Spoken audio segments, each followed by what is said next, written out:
Warning, anime out of context has strong language, spoilers, stupidly wrong ideas, and general silliness.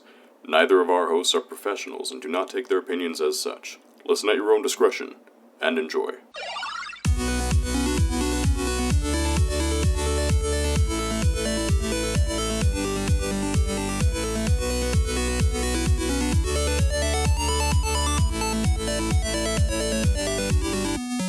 Hello and welcome to Anime Out of Context, the show where I attempt to explain the sometimes weird, sometimes wonderful, but always hilarious world of anime. And I roll a critical failure on my resistance to anime. I'm Shaun Rollins. I'm Remington Chase. Remington, we've got to go into the dark ages of our past. We did this last time.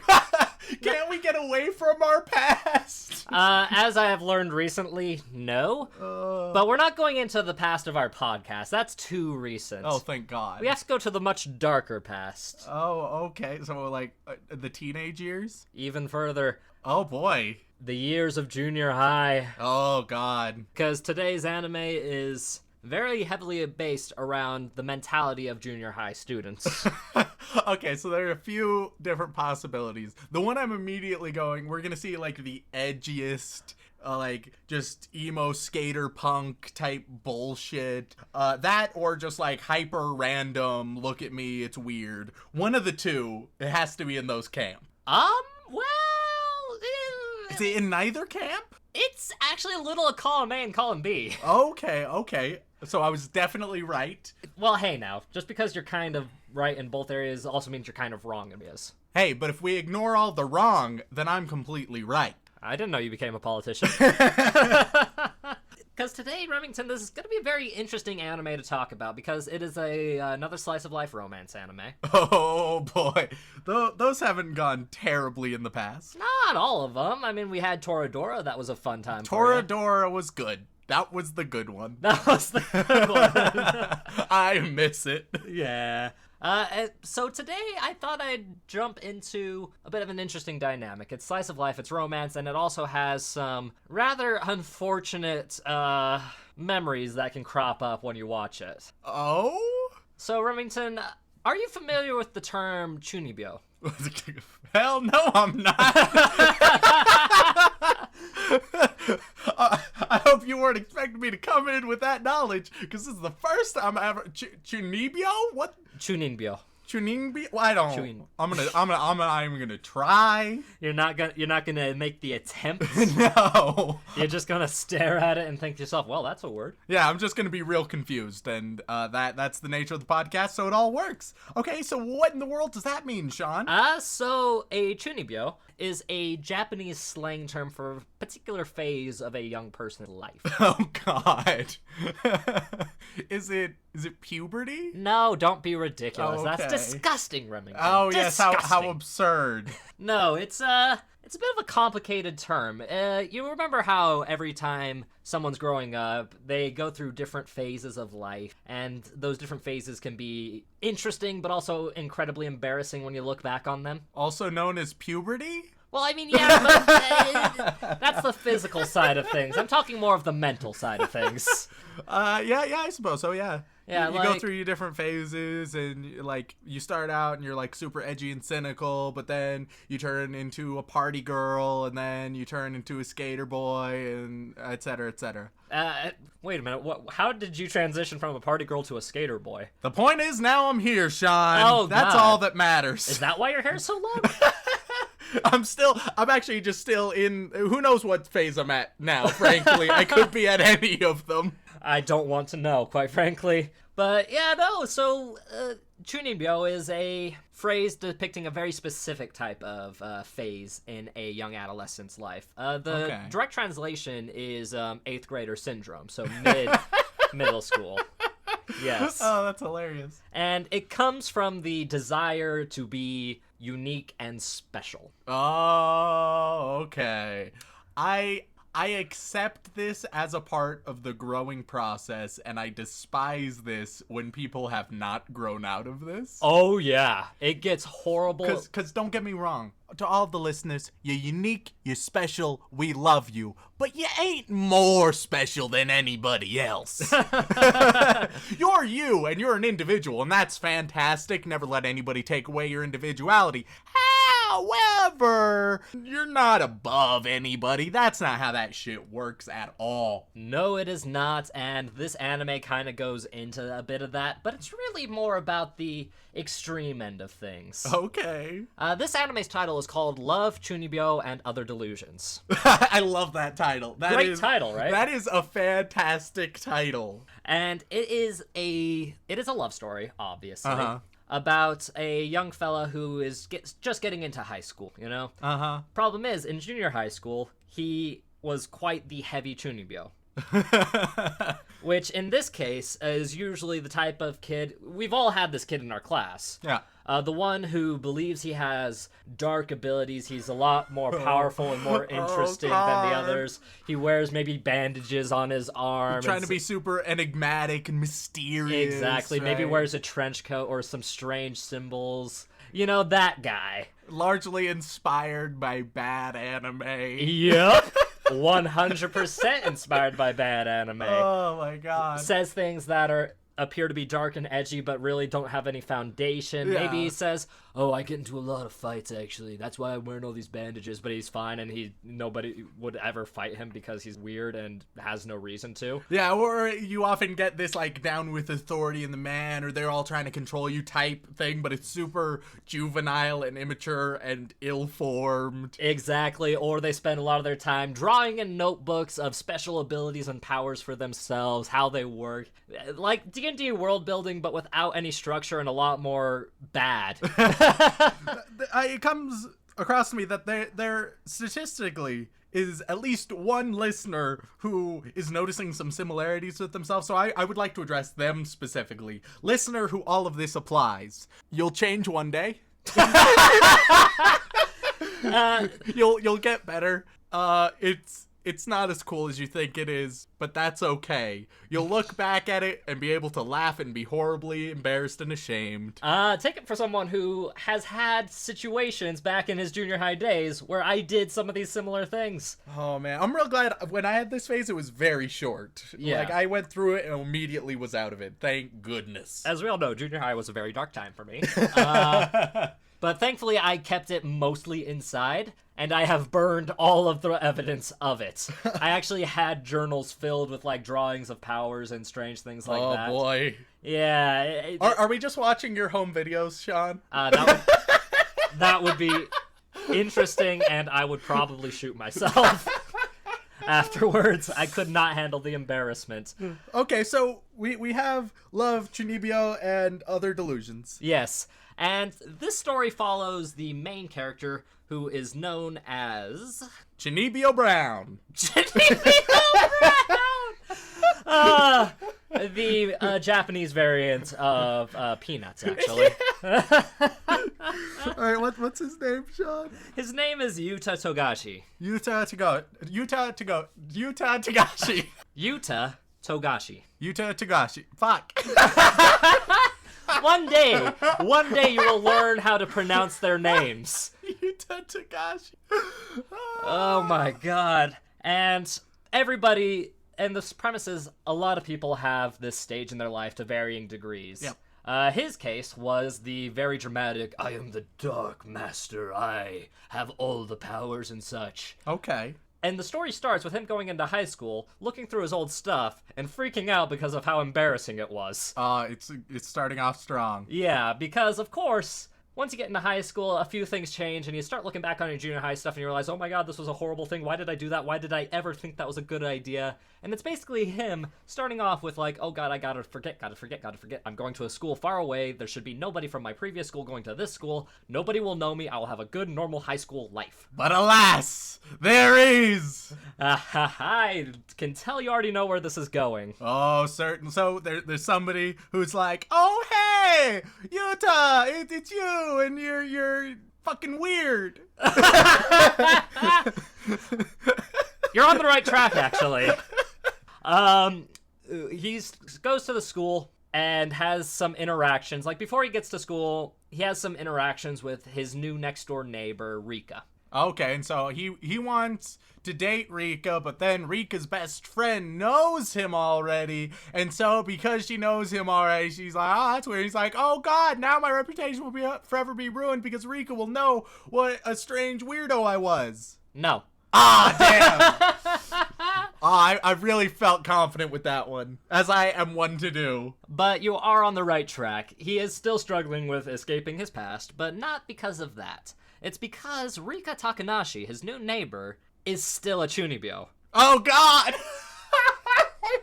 And she is in high school and is very overly dramatic with her fantasies and dark visions of such. She wears an eye patch with a colored contact lens underneath it that she calls her wicked evil eye. Oh, run, my boy, run. It's not worth it. I've been in your position. I've made the wrong choice. Don't do it. And of course, somehow she finds out about his past a little bit. Oh, God. And is immediately attached to him and is thinking, you're so cool, you do so many cool things. Because in the eyes of a Chunibyo, the only cool people are other Chunibyos. Oh, God. And it's him trying to partially normalize her and partially keep her from revealing too much of his past, and thus comedy ensues. I like the premise, though I'll be honest, you could be telling me nearly anything is the premise. The title won me over. The title alone is what got ya. Like, with a title like that, I'm all in. Yeah. And it's such a funny show, Remington. I'll be honest, I love this show a lot, because one, it does cringe comedy fairly well, especially if you have that connection to your younger self. I can enjoy well-done cringe comedy. Yeah. It doesn't have quite the cringe levels of something like The Office, for example. Mm-hmm. But it has a lot of those moments where it's like, look at all my dark possessions, and you're like, oh god, don't say that! Oh god, why would you say that? That's not what we do in civilized society! Yeah. Oh, but look at how cool this sword is you got. You spent all of your money on it. And this big, giant, foam, edgy-looking sword. It's like, no, I want to forget about that. Put it in the closet. Yeah.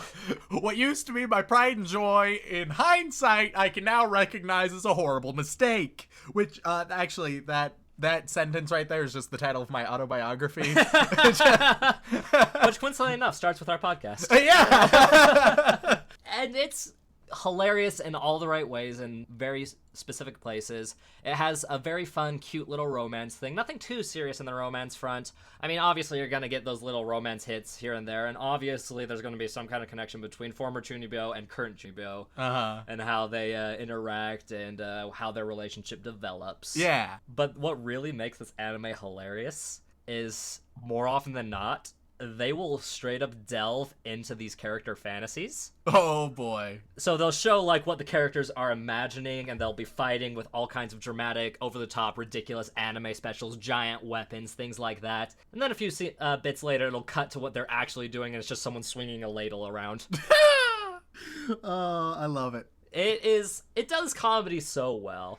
And this touches upon something that I quite liked from, for example, Umaru-chan, where in that adolescent age, that idea of perception being reality, that was an idea that I quite liked when it was explored. And so if it explores it in any decent way, I think it's going to be yet another example of something I quite enjoy. In fact, that is actually the whole premise of this anime. Whereas Umaru-chan, you kind of dug a little to find that. It is very much so perception of others, of yourself, and how you grow as a person is one of the big themes of this anime. Because, I mean, after all, Chunibyo is something that should only happen in 8th grade and you get out of it quickly enough. But what happens when people don't get out of it? And you're in high school and you've got this one girl who wears an eye patch all the time. It's like, I must not let my inner demons escape me. Yeah, I think it just, people really need, I'm gonna go on a bit of a rant here, Shaun. Please do. People need to realize that you don't need to be otherworldly to be a cool person. Like, you can just be awesome, and that's fine. That's amazing. Just be awesome. People will enjoy you. Don't try to be some otherworldly demon or monster or, oh, I'm a wolf person. You don't need to do any of those things. If you find enjoyment in them, go ahead. But don't fool yourself into thinking that they're real. I don't know, man. Sometimes delusions hide something darker within. The dark things within me. You know, Shaun, I'm reminded of a really fantastic anime that carries a phenomenal line, if I do say so myself. And the line is, here, we all have a scar. Don't bring that up again! We're talking about adolescence. I had to bring up your adolescence in Fairy Tale. I had to do it. I knew you were going to do this, but I was hoping I could kind of twist it to you a little bit. Maybe you had some dark Chunibyo type stuff. Maybe you had an obsession that you really enjoyed. Nah, I got out of that phase real quick. Like, it happened when I was 12, and I did. This is the most Chunibyo thing that I ever did. I thought that I could transform myself into an immortal vampire. Oh my god, that is so Chunibyo. When I was 12 years old, I can't remember, like, I had a bunch of weird trinkets, knickknacks, crystals, shit like that, and I thought, alright, it's full moon, put them all in this nice box, say this, I can't remember, there was like this almost ritual, but I don't think I had like found it. I think I created this ritual. And I was so confident that when I did it, I was gonna turn into a vampire. And my girlfriend at the time was all in on that. Wait a minute, you had a girlfriend at age 12? Yeah, I've had more than I should have. And she was all in on becoming a vampire with me. Fortunately, after that, it quickly subsided. But that was a thing that I did when I was 12 years old. Is this your way of telling us you're actually a vampire and you're just trying to keep it secret? That's how I've remained so youthful. Yes, this was actually in 1902. This was... Did I mention that's when I was 12? Oh, wow. Who would have thought? Only 1890s kids would understand. Oh my god. Yeah, no, that is exactly the kind of things that Chunibyo get into. And you'll see the slight variations of the mentality, but they definitely do go into a lot of the extremes in this show, especially in the dark magical side of things. Oh, I'm excited to delve in. And one other theme that's kind of interesting about this is using delusions as a coping. Oh, yeah. For sure. And that happens even, like, the reason why a lot of people enter this phase is dealing with issues of like self-esteem and dealing with a lack of validation, whether that be coming from social situations or from family situations, right? You're looking to, one, escape, and two, find validation somewhere, and so this seems like the solution. Pretending you don't want attention when all you really need and want is attention. Oh, yeah. And delusions are not the healthiest coping mechanism, but they are a coping mechanism. Whether it's something that happens to you in your life, whether it's stress from parents, friends, family, it could happen that way. All right, so here's what I've deduced from this very brief discussion. So the girl, Rika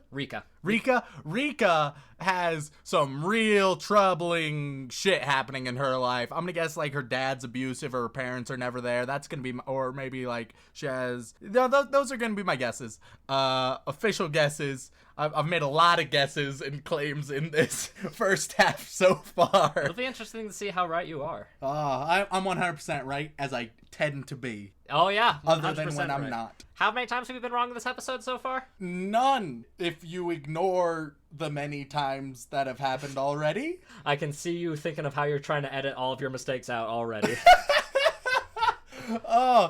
I'm just trying to think of just dubbing in accurate predictions instead. just recording lines where it's, oh, you know, Shaun, this is what I think is actually gonna happen, but it's just me. I've already seen it.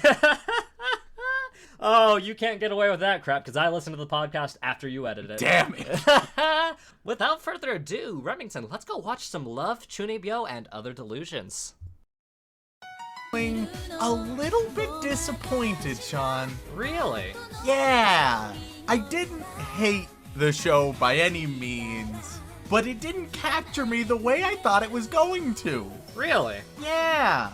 Care to elaborate on that? It just felt like it was missing something. It didn't captivate me. It didn't hold my interest or attention as much as I felt like it should have. And I'm still trying to figure out exactly why that is. I thought it was pretty good.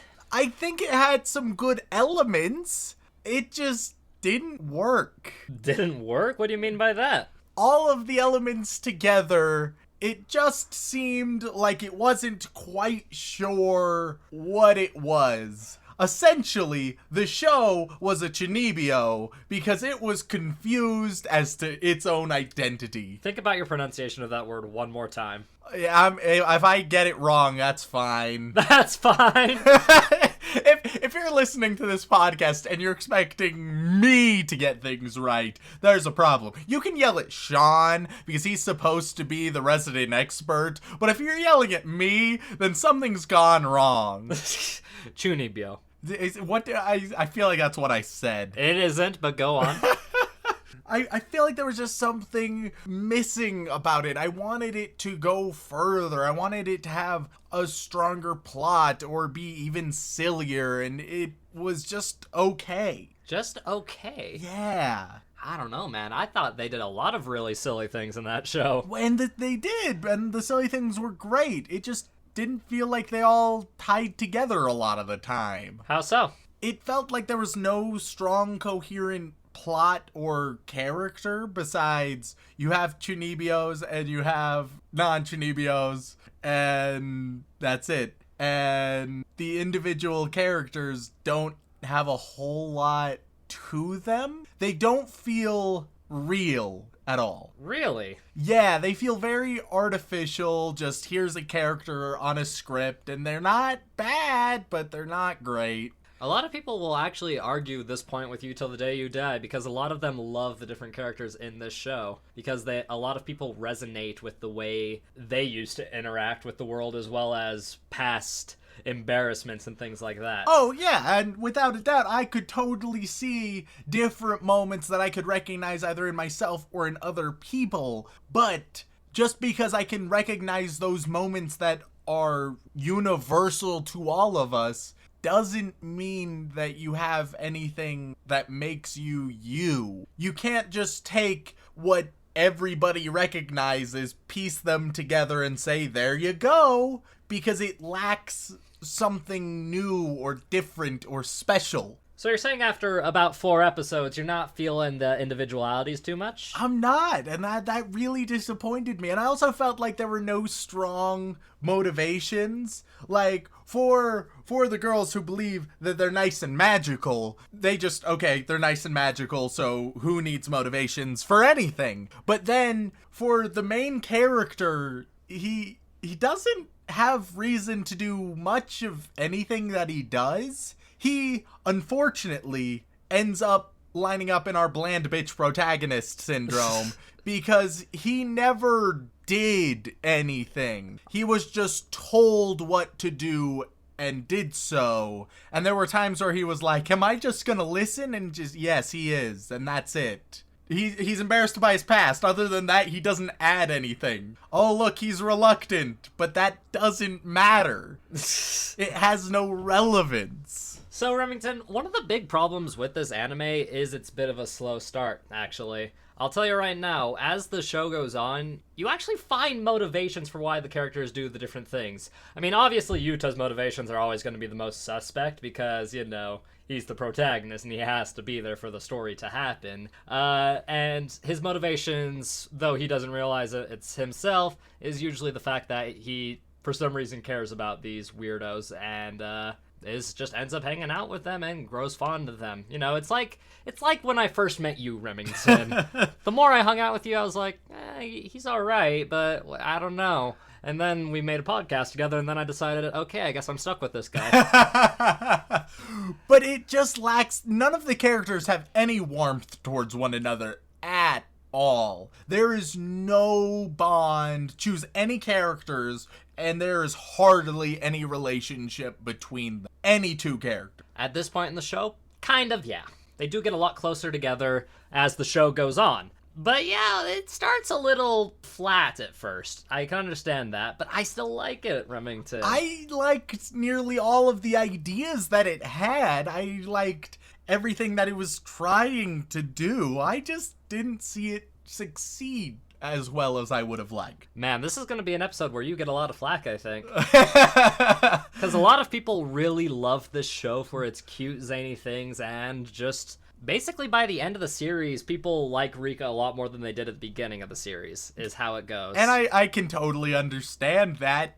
It just didn't fully capture me. I think it's showing Rika very well. It's showing her flawed, but truly believing. I think it's still pretty one-dimensional, but I hope that changes. But nonetheless, it's trying to delve into her more than certainly anybody else. Well, I mean, we only got introduced to the side characters like one an episode. Like, properly introduced, I should say. Well, yeah, but you can say, oh yeah, we've only seen them for a short time, but other anime have immediately introduced you to characters and you immediately understand them. They are immediately unique and they immediately have connections with other characters. This has been done before multiple times. We can look at, for example, Full Metal Alchemist had a fantastic first episode. It introduced you to who each character was, and within the first 2 sentences that a character would speak, you would have a general understanding of who they are. And oftentimes, you would immediately feel warmth or understand their connection with others. So you can say, well, yeah, we haven't had much time, and yeah, so it's understandable why they haven't done it, but it's still not an excuse, because if it was amazing, it would have done it. I don't know. I'd like to argue the fact that I think Rika actually has a fairly good starting point in the show overall. I mean, she should. She's kind of the main focus of this entire story. Oh, yeah. Like, Yuta's the protagonist, but we don't watch the show for Yuta. Oh, no. We watch the show for Rika, her shenanigans, and her curious views on the world. Oh, yeah. And I think her connection with Yuta is probably the strongest one in the show, honestly, like, out of the ones we've seen so far. And I think that's a fairly strong relationship so far. Well, yeah, it's a strong relationship, but it also feels like a relatively empty one. She likes him because she knows about his past, and that's real neat, and so she just keeps borderline stalking him and involving him with absolutely everything.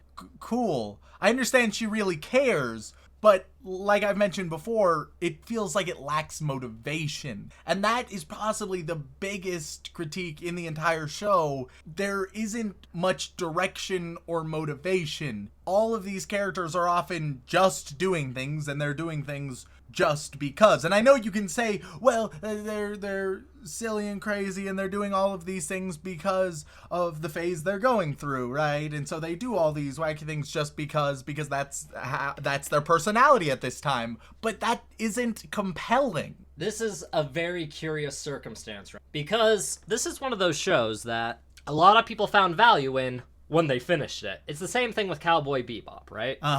For you, at the very least. Like, you liked Cowboy Bebop a bit, but it didn't compel you enough to want to finish it all the way through unless it was just on, kind of there. Yeah.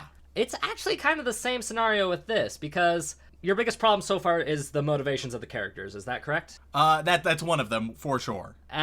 So that is where most of the plot comes from as the episodes go on, is their motivations for doing things, their motivations for being in this phase, why they like the things they like, just that stuff in general. And it's a little hard to talk about because you didn't get an opportunity to see much of that in the first 2 episodes. The only 2 motivations that you kind of saw for the most part were the 2 that really wanted to forget their Chunibyo past. Yeah, but I feel like 4 episodes in, you should have a good amount of that. By then, you should be exhibiting the heart of everything. Because if I have dedicated 2 hours of my life into something, then there should be something there. I'm not arguing that you should be ready for how good it's going to be at the end, but you should have some sort of substance. First episode, plenty of forgivable mistakes can happen in an episode 1.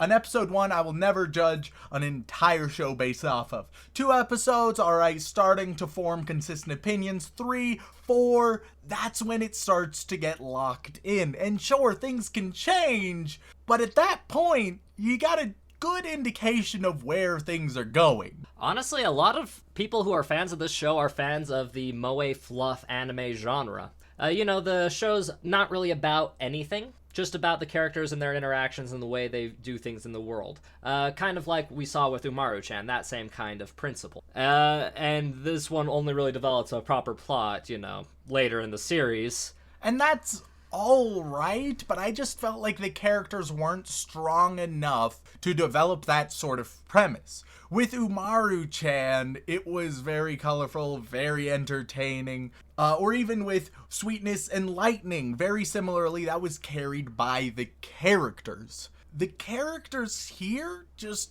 didn't live up to it. I don't know, man. I liked them. I really liked them. And I understand how people can. They just weren't compelling or interesting enough for me.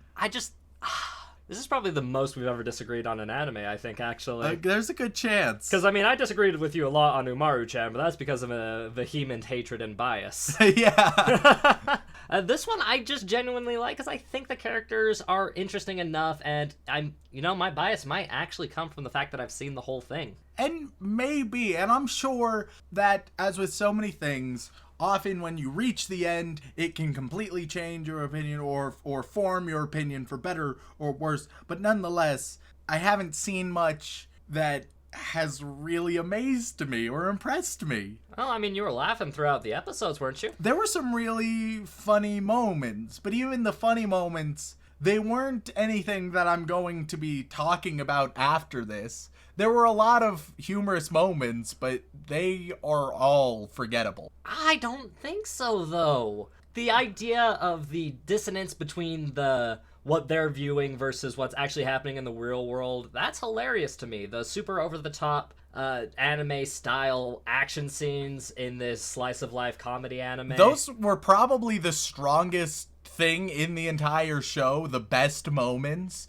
because they were the most entertaining, the most silly. They had a great mix of everything that makes this show good. I just wished we would have seen more stuff like that. Maybe if there was a more concrete plot, say you have Rika and she decides, oh, we need to get this thing from the school when it's closed up. The principal is actually working for the Wicked Lord Sharingan or whatever it was. Sharingan. You laugh as if it's so ridiculous. I have no idea what any of this is. You're not far off. It was Wicked Lord Shingan. Oh, Shingan. All right. Yes. How absurd of me. And say she believes the principal has some magical item, so she's planning this whole heist, and he's just humoring her, right? Until eventually it starts happening. But throughout all of this, you get even more of those silly scenes of them trying to come up with the plan and what to do, and you see more of these fantasies when in reality they're just planning to try and take something meaningless from the principal, right? That would have, I think, been a lot stronger because it would have much more direction and you would be able to emphasize those silly highlights even more. They do have a lot of those little plots that you saw even in the first couple episodes. Chasing the cat around, for example. Finding out a way to avoid the crazy older sister who may or may not be some kind of boundary line protector. Yeah, but all of them were so brief that you weren't able to feel any investment in them. They were just very quick and they were sort of fun while they lasted, and then they were gone and then you move on. I just wanted more substance. Well, Remington, the only way you're gonna get more substance from this show is to actually keep watching it. That's the thing. But I'm not sure if it's worth that investment. Well, considering that at this point you've seen over 2 days worth of anime. Oh god, don't remind me. I think that if ever we come back to this particular series, it might change your opinion, it might not, we don't know. But this is definitely one of those shows that you kind of have to commit to at a certain point, whether the characters themselves entice you, the comedy scenes, like, because what really got me was a combination of the really awkward, cringy moments in the show from all the different characters and their different environments, because I resonated with that, and I was like, oh god, yeah. what else are they gonna do that'll make me, that kind of reaction. Of course. But at the same time have me burst out laughing when they hit a punchline and out of nowhere it's... I genuinely enjoy this show quite a bit, and a lot of people feel the same way about it. Quite frankly, I think the average rating for the show is probably about 7.89 out of 10. That's a bit high in my opinion, but I can understand. Just understand. Yeah, I came in watching it with really, really high expectations. I genuinely thought it was going to be something I adored, but it didn't have the substance, the direction, the motivation. It didn't have what I was really looking for. And what were you looking for, Rem? I was looking for something that was interesting and clever and original and very self-aware, which it somewhat was and somewhat wasn't. And I just wanted more. You just wanted more. Well, Remington, there's only one way to get more of this kind of thing, and that's to just keep watching the show. But I don't know if I want more of it or just more out of it.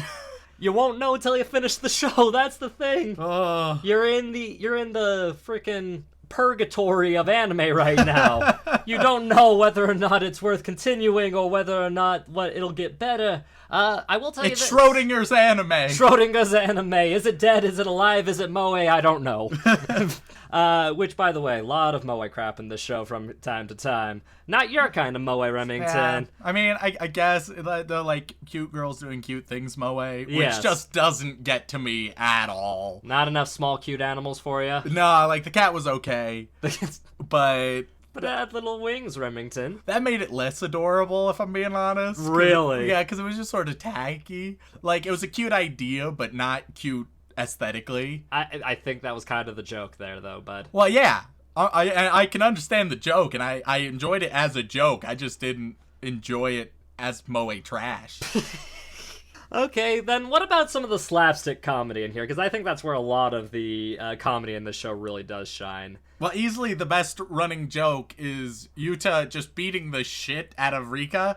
Just every time she does anything, he'll just smack her, or hold her up, or like clamp around her, or he'll just really abuse her at every turn. And it is hilarious. And every time, it was just, especially because they didn't try to make too much of a moment out of it any time. Like, it was never one of those exaggerated anime smacks. Oh, right. It was never one of those. It was just like, pop, ooh, that was it. Like, very quick, very subtle, don't stay too long. And I love that when you don't try and stay too long. That was really nice all throughout. Obviously, it was the same joke every time, but I think it worked pretty They did decently. it in a different way, and sometimes with different characters as well, which Yeah. made it pretty amusing. My favorite one actually was when he's helping her move in, and his sister asks who this is, and she starts going into one of her Chunibyo, like, dark, dramatic speeches, and he just kind of karate chops her in the head, Yep. and just keeps doing it while he's explaining things to his sister. Oh, yeah, and it just went on just, like, a little bit too long, which I also love. Like, that was a really good moment. So you were at least entertained through parts of it. Yes, I laughed throughout. There were some really amusing moments. It just wasn't fulfilling laughter. It wasn't... afterwards, I wasn't left thinking, oh, wow, that's hilarious, or, oh, man, these moments that I remember vividly. I'll remember the concept, and I'll remember Rika. That is But- what most people remember. I'll be straight up with you. Besides the concept and Rika, I think nearly everything else is pretty forgettable. Wow. Yeah. We are going to get a lot of flack for this one. I mean, thankfully there aren't as many super fans of this show as there are of other animes, but there are quite a few people who really love this show. Like one thing I remember quite liking. Oh, yeah? And that I would have liked to see a bit more of, when they were searching for clubs, I thought that it highlighted the best and the worst of this show, because each club, it was way too brief, and the entire chronologue of finding / establishing a club largely lacked a lot of different motivations or had weak motivations, but seeing those different clubs was enjoyable. Seeing them interact in wildly different environments was quite enjoyable. I would have liked to see more characters, more variety, and different types of environments. That's what I would have loved to see emphasized a lot more, with, of course, stronger motivation, stronger direction, stronger characters, etc. I'm gonna tell you right now, Remington, it's the same solution. You gotta just watch more of the show. Oh, see? Wait, 4 episodes should be enough, Shaun. But that is the entire premise of the show, is seeing how these fairly weird people interact with the world around them and how they cope with it, and how the more quote-unquote normal people in the group deal with it. Because let's be frank, they may be some characters that are trying to forget their embarrassing past, but they're still largely influenced by their embarrassing past. And I think that leads to a lot of great comedy moments. Oh, for sure. As well as understanding between the characters and whatnot. I'd agree with that. Yeah. So really, Remington, most of your problems can probably be solved by just watching more of the show. I know that's kind of a wimpy cop-out answer, but at the same time, it's kind of the only one you're looking for there. Because this is the only show I think of that really focuses primarily on this Chunibyo trope. There are plenty of comedy anime out there that'll have a Chunibyo character, just to throw some cringe humor in there and to put them in some strange situations. But this is really the only show that only focuses on this concept. And I think it does a great job of it, personally. And I think that the concept is a great one, but that ultimately it has let me down. Maybe we'll revisit it, maybe I will watch some more, but right now, where I stand is it's okay. It's okay. Gosh dang it, Remington. Fair enough, fair enough. So, Remington, I have to say, would you like to watch some more episodes with me? Not right now, Shaun. Not right now? Oh, maybe one day. Oh, I'm sure we will. I'm sure we will. Oh, boy. Thank you so much for tuning in. If you like to hear us suffer and or enjoy ourselves, please leave a review on whatever platform you listen to, whether it's Apple Podcasts, Podbean, Stitcher, Spotify. Can you leave reviews on Spotify? I don't think you can. If you could, you should. But that's the best way to let us know how you feel. If you would like to contact us directly, whether it's a comment, question, feedback, recommendation, or anything else, then you can send an email over on to animeoutofcontext@gmail.com. Once again, thank you so much for tuning in, and it's never just a phase.